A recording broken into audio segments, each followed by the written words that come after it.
Video, I am going to show you how to calculate regression information related to the unemployment data by state for 2015 and 2016.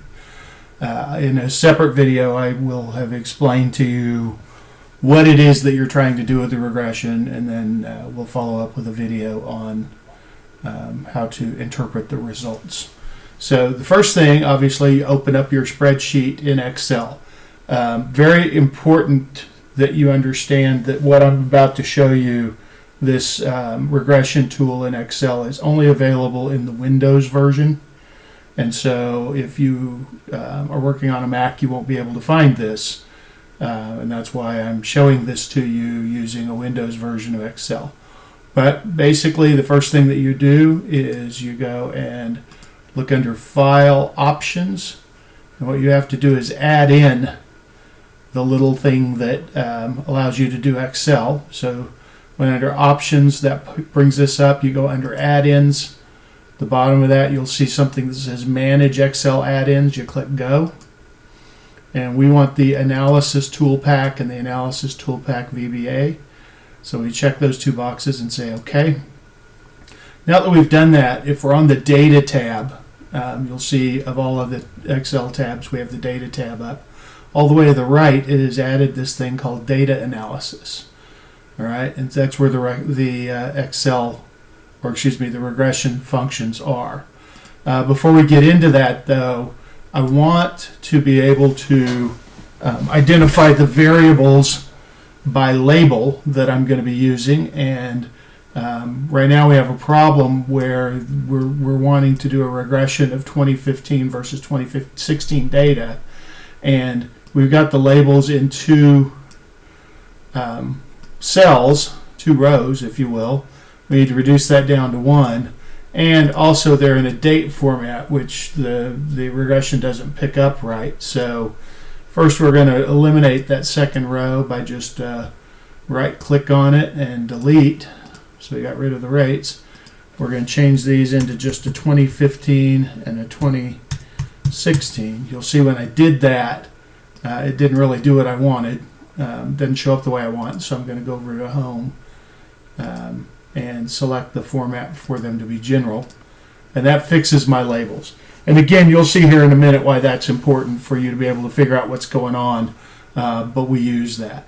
So once that happens, then we go back to the Data tab, go over to Data Analysis. It pops up all the different things that you can do. There's a whole bunch of different things that you can do in the Data Analysis.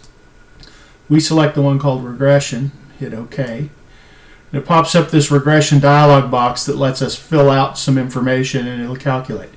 So the first thing it wants to know is what's the Y value.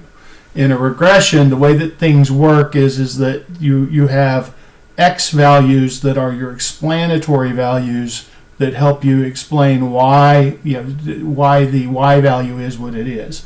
In our case, we're looking to see whether or not we can use the values for 2015 in order to explain the results in 2016.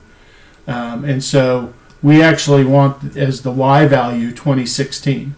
So we'll highlight all of that, and you'll notice I'm highlighting not just the numbers but also the label, and that way the label is in there. Now we want the X values, so those are the variable that is going to explain the other variable. So we think that our 2015 data might help us explain why we see what we got in 2016. And we're going to click Labels so that it knows that the data has labels at the top of it. That's an important thing. We're also going to go ahead and, instead of putting our data on a new worksheet or in a new workbook, we're just going to go ahead and put it somewhere out here. Let's call it column H of where we're at, of the sheet that we're on. Then you have all of these different kinds of plots that it can produce, and some of those are more relevant than others, I'd say at this point. The one that I really want you to focus on is this line fit plot. It basically will show how the estimated line from the regression fits through the data.